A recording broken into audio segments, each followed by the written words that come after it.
Olá, meu amigo e minha amiga. Mais uma vez, bem-vindo ao Saldo Extra. Estamos iniciando mais uma jornada, sempre trazendo informações interessantes para você cuidar bem da sua renda, do seu salário, da vida financeira da sua família. O que nós procuramos fazer ao ter o Saldo Extra, que a cada semana Novo Tempo, é trazer informação importante para você. E informação pode sim fazer toda a diferença na sua vida. Existe aí algo chamado mercado financeiro. E nós estamos ouvindo nos noticiários sempre notícias das finanças, das economias, o que está acontecendo no país e ao redor do mundo. A minha pergunta é, será que é importante entender um pouco do mercado financeiro? Existem mitos no mercado financeiro, seriam eles verdadeiros ou falsos? Vamos conversar um pouquinho sobre esse assunto? Você é nosso convidado de honra para estudar sobre mercado financeiro na companhia de uma autoridade. Seja muito bem-vindo aqui, Anilton Marques, ele que é financista, atua como agente de investimento autônomo, trabalha com consultoria em planejamento financeiro, é assessor de investimentos e educador financeiro, tem certificação pela CVM, BMF, Ancor, SUSEP e é diretor da ICDF, aqui no Brasil, que oferecem coach financeiro e consultoria para desenvolvimento em finanças. Note que temos uma pessoa com extenso currículo na área financeira, no mercado financeiro, e ele vai desvendar aqui esses mitos, se é que eles existem. Portanto, fique ao nosso lado, porque esse assunto é importante para você também. Mas um outro assunto importante que nós devemos ficar atentos é com respeito às notas de economia. Vamos às notas de economia dessa semana com o Bruno Eumano. Olá, caro amigo do Saldo Extra, olá Antônio, vamos às notas de economia desta semana, hoje para falar sobre o ano de 2014, que não vai sair da conta do governo e da cabeça dos brasileiros tão cedo. Os dados sobre o ano passado são divulgados sempre nas primeiras semanas, primeiros meses do ano e os resultados não são nada animadores. Crescimento abaixo do esperado, inflação acima da meta, juros altos e muitos setores com dificuldades.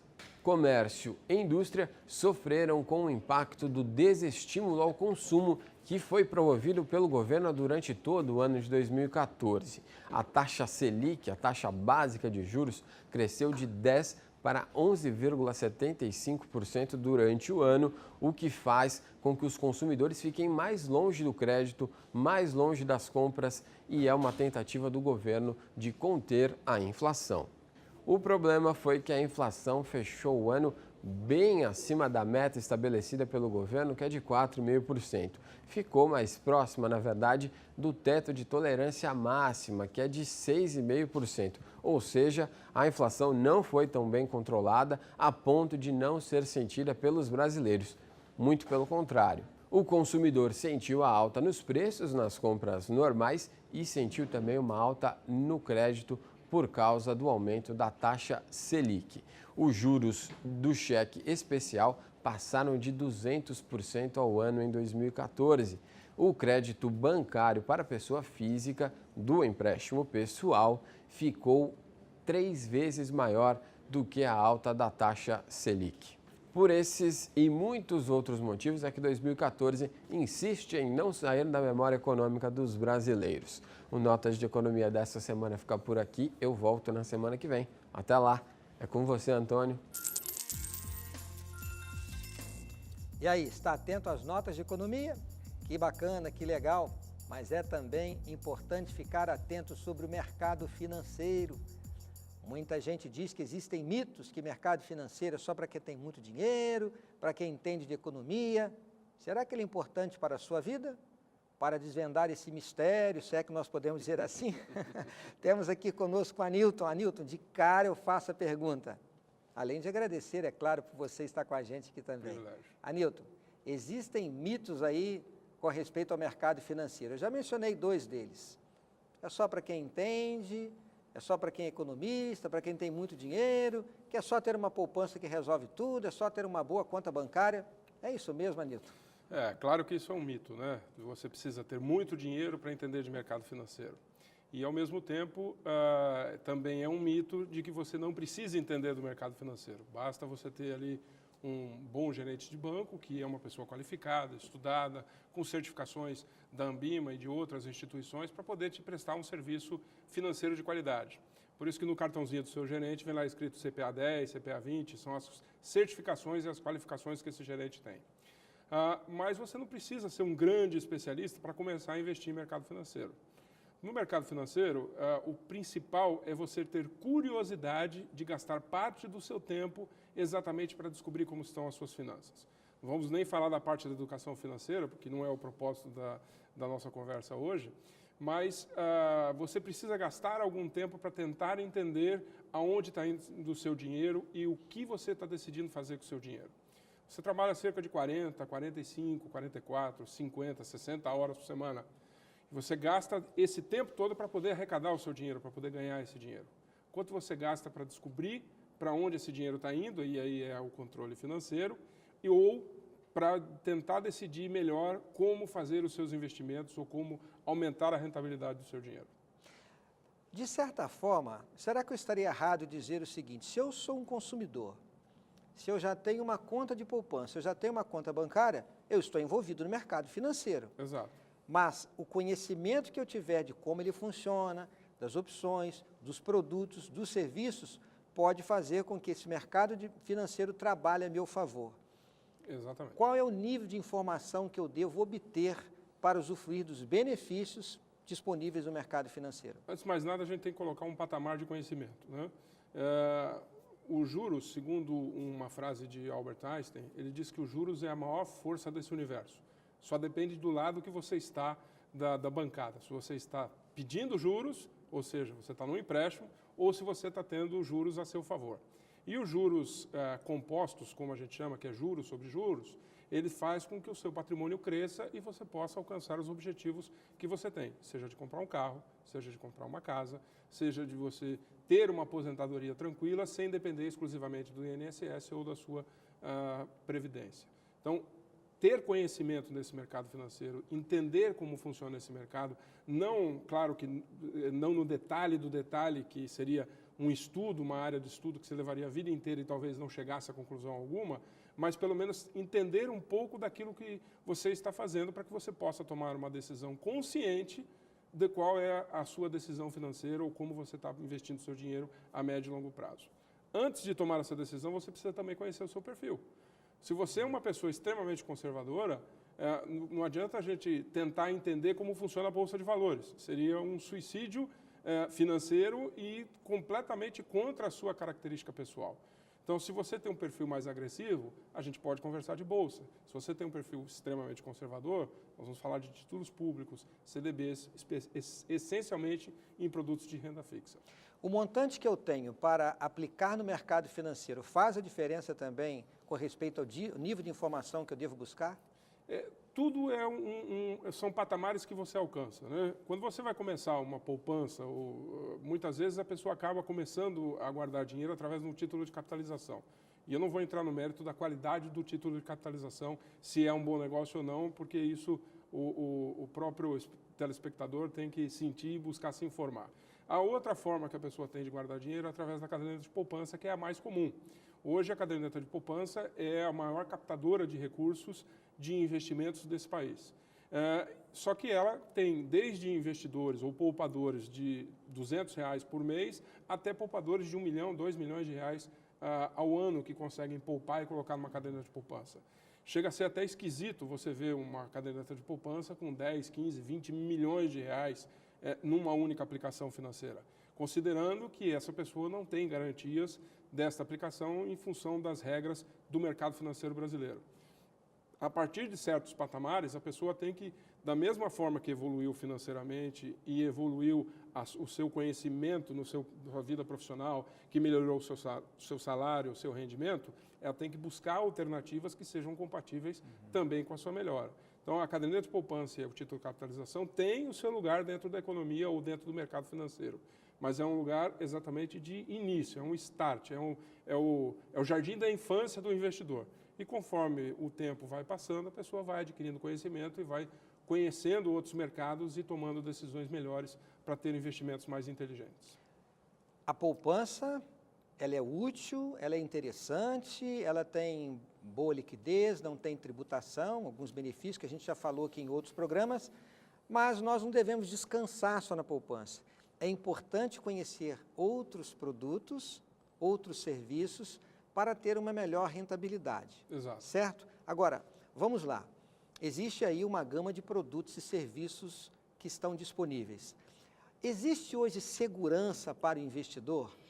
Nós temos as instituições financeiras, os bancos, e temos o Banco Central que regula. Certo. Já houve história no passado de confisco na economia, bancos que quebraram.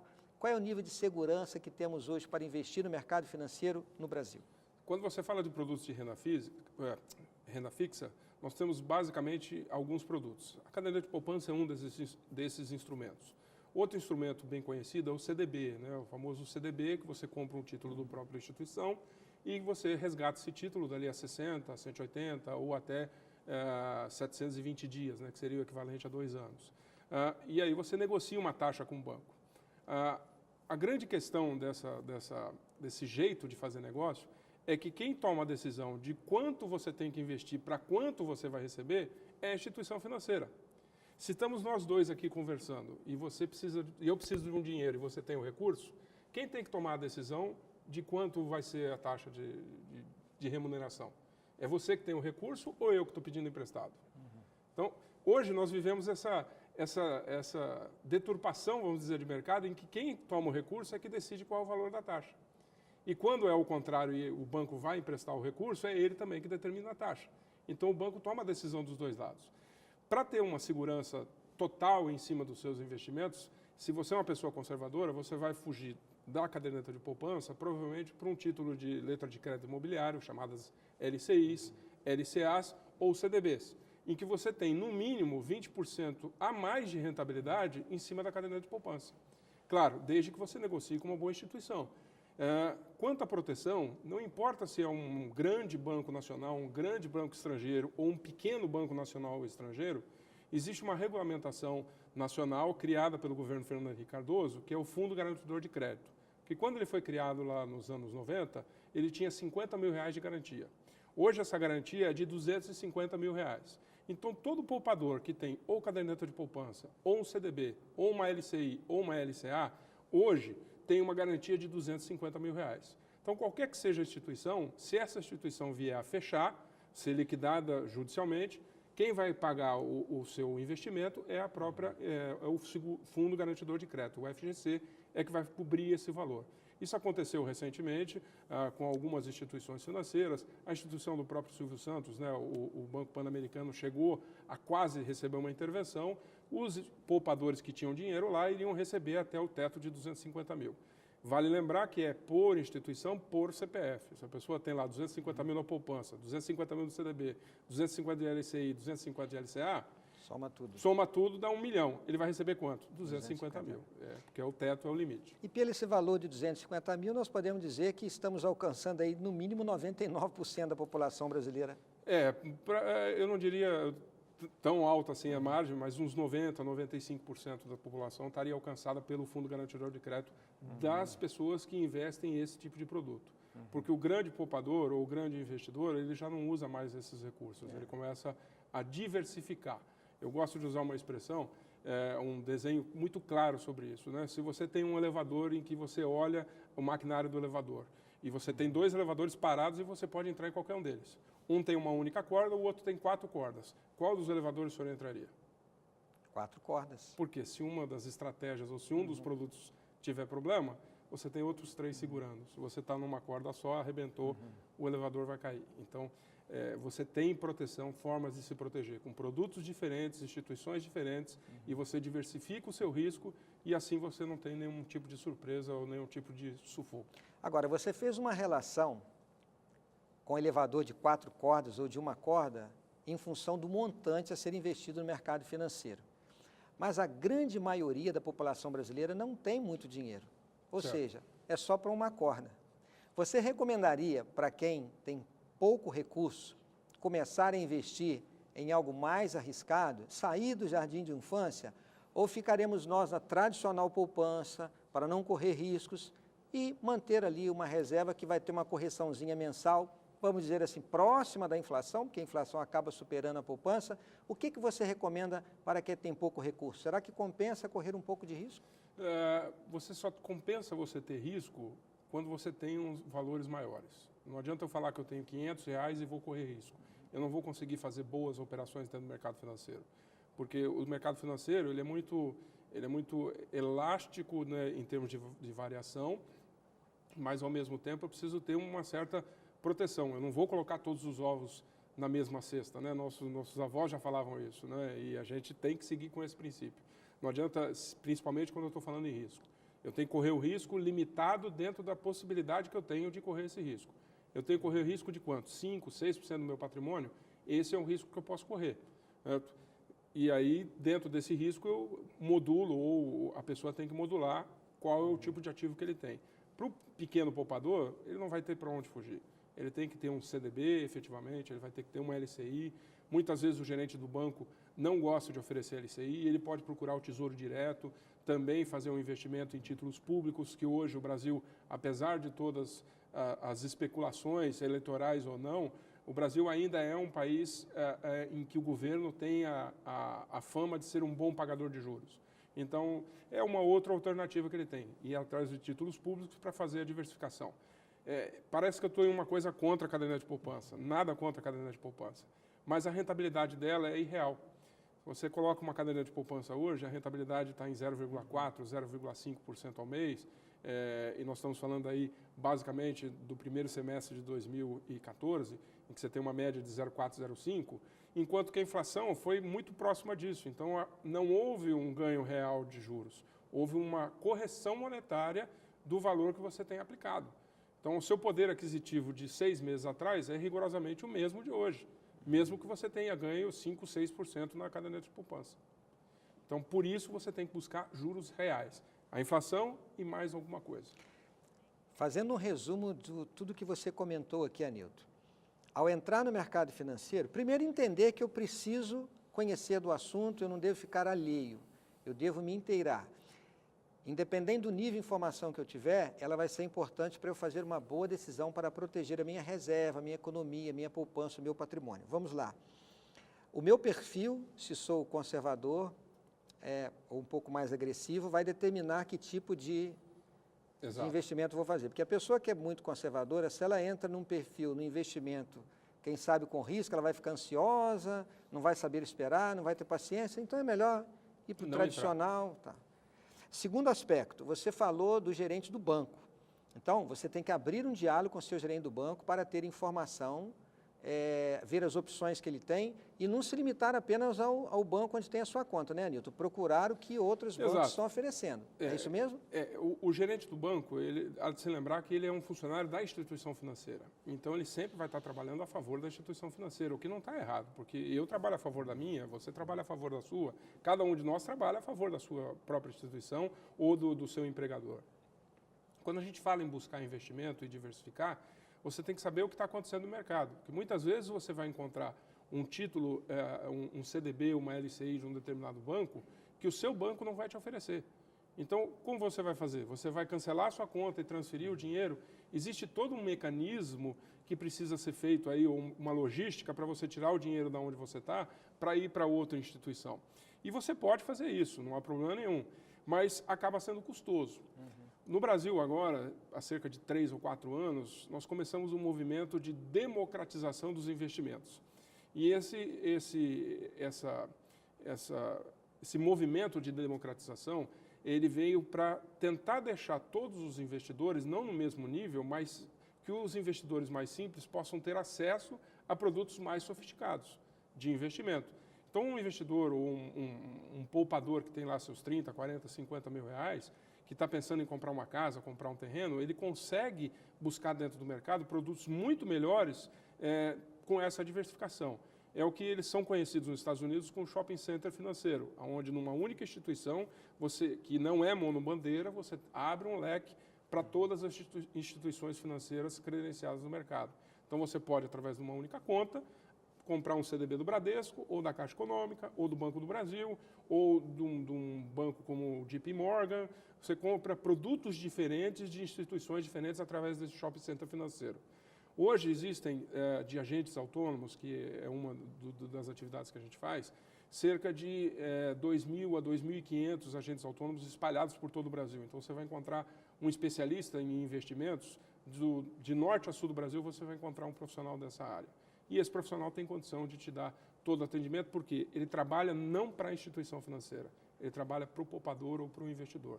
E é diferente o poupador para o investidor, né? O poupador é aquele que guarda o dinheiro e não se preocupa com o dinheiro.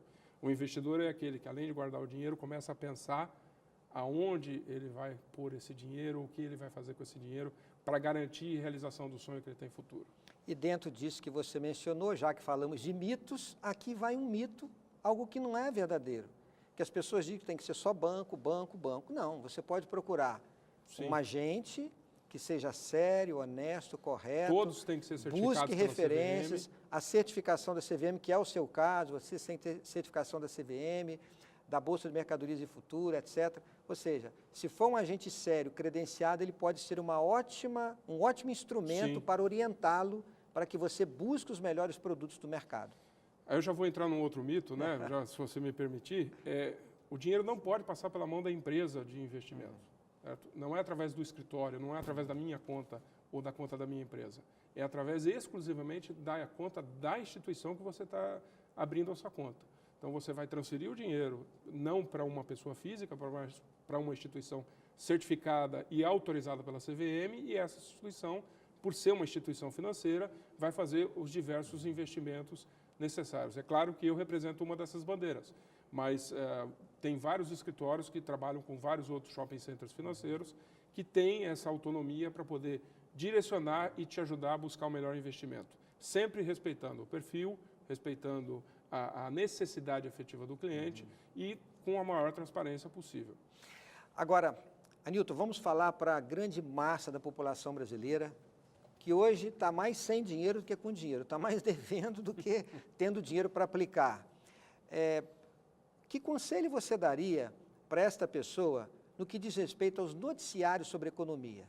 Porque todo jornal, principalmente os jornais de grande circulação, não estou falando apenas do jornal impresso, que temos na TV, na rádio, etc., fala de informações da economia. A gente já ouviu falar de Selic, de Copom, de Banco Central e taxas disso, a variação do dólar. Essas informações podem fazer diferença na vida do cidadão comum? Todas elas fazem, porque isso vai impactar diretamente para o empresário. Se o empresário vai continuar fazendo os investimentos que ele imaginava fazer, ou se é melhor deixar o dinheiro na instituição financeira. Então, se o juros está baixo, a ideia é que o empresário invista na economia. Se ele investe na economia, o dinheiro gira. Se o dinheiro gira, você tem mais empregos. Se os juros sobem, é mais difícil para o empresário fazer um investimento, principalmente se ele depende de terceiros ou de valores de terceiros. Então, o custo do dinheiro é maior. Se o custo do dinheiro é maior, o empresário já não investe tanto quanto deveria ou quanto ele poderia. Então, ele retrai a economia. E é um instrumento que o Brasil tem feito aí já nos últimos 20 anos de controlar o aquecimento da economia através do aumento ou diminuição da taxa de juros. Vou fazer uma pergunta. Eu sou empregado, sou um assalariado. Eu estou ouvindo o noticiário e vi que a taxa de juros subiu.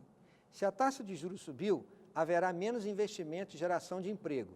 Isso quer dizer que o meu trabalho, minha vaga, minha função está mais concorrida e existem menos vagas disponíveis no mercado. Exato. Isso quer dizer que eu também devo ser um pouco mais conservador, manter uma reserva um pouco maior pela possibilidade de um imprevisto? Além de tentar ser um profissional o melhor possível para o seu patrão, né? Para manter o meu emprego. Para manter o seu emprego. Se a economia ela desaquece, em algum momento os empresários vão começar a fazer dispensas. E essas dispensas vão afetar todas as áreas, não é uma área específica. A gente fala muito de construção civil, que é um dos índices mais conhecidos. E todo mundo fala, não, se a construção civil vai bem, a economia vai bem. Se a construção civil vai mal, a economia vai mal. Esse é um mito também? Não é que a gente não pode usar exclusivamente esse conceito, porque você tem momentos em que você tem uma explosão imobiliária muito forte em função de eventos, visto a última Copa do Mundo, a Olimpíada que nós vamos ter em 2016 no Rio de Janeiro, isso tudo impacta determinadas regiões. Então, eu não posso pegar um índice nacional, por exemplo, de construção civil, e considerar ele como realidade, porque ele está impactado por uma obra específica num lugar específico. Passado esse evento, como foi a Copa do Mundo, aquela cidade não tem mais o nível de emprego ou o nível de desenvolvimento que teria numa situação convencional. Então, as coisas começam a se acomodar. E nós vimos isso nos últimos 4, 5 anos, que o crescimento do mercado imobiliário como um todo, ela foi muito forte, muito pungente. E nos últimos meses a gente está vendo que esse mercado está começando não a encolher, mas a se estagnar. Se ele vai encolher ou não, aí é uma discussão de bolha imobiliária ou não bolha imobiliária, que eu prefiro não entrar nessa discussão, porque a minha opinião pode não ser a sua, que pode não ser a do telespectador. E quando a gente fala sobre isso, é um pouco complicado. Então, o que a gente tem que pensar é, subir os juros, diminuir a atividade econômica, significa que, com certeza, os empresários vão começar a investir menos na produção, isso vai diminuir o nível de emprego. Anilton, pena que acabou o nosso tempo, passou rápido, foi muita informação, mas informação relevante. Obrigado por dedicar o seu tempo e estar aqui na Novo Tempo nos ajudando. Que Deus lhe abençoe nos seus negócios, abençoe a sua vida e a sua família. Muito obrigado. Está aí na sua tela o site aqui do Anilton, da empresa dele. Se você quiser obter mais informações, pode entrar em contato com ele. Eu quero terminar aqui, temos apenas alguns segundos, lendo um verso da Bíblia para você. Está no Salmo 125, o verso 1, que diz assim: os que confiam no Senhor são como o monte Sião, que não se abala, firme para sempre. Procure proteger o seu patrimônio, a sua economia, a sua reserva. Trabalhe com confiança, com pessoas que lhe dê credibilidade. Mas nunca se esqueça que a maior confiança que você deve ter não é no mercado financeiro, nas suas aplicações, na sua economia, mas aqui, na Palavra de Deus, nos conselhos que esse nosso Pai Celeste deixou para nós. Faça da Bíblia o monte Sião da sua vida e você será um vencedor. Que Deus lhe abençoe e até o nosso próximo encontro.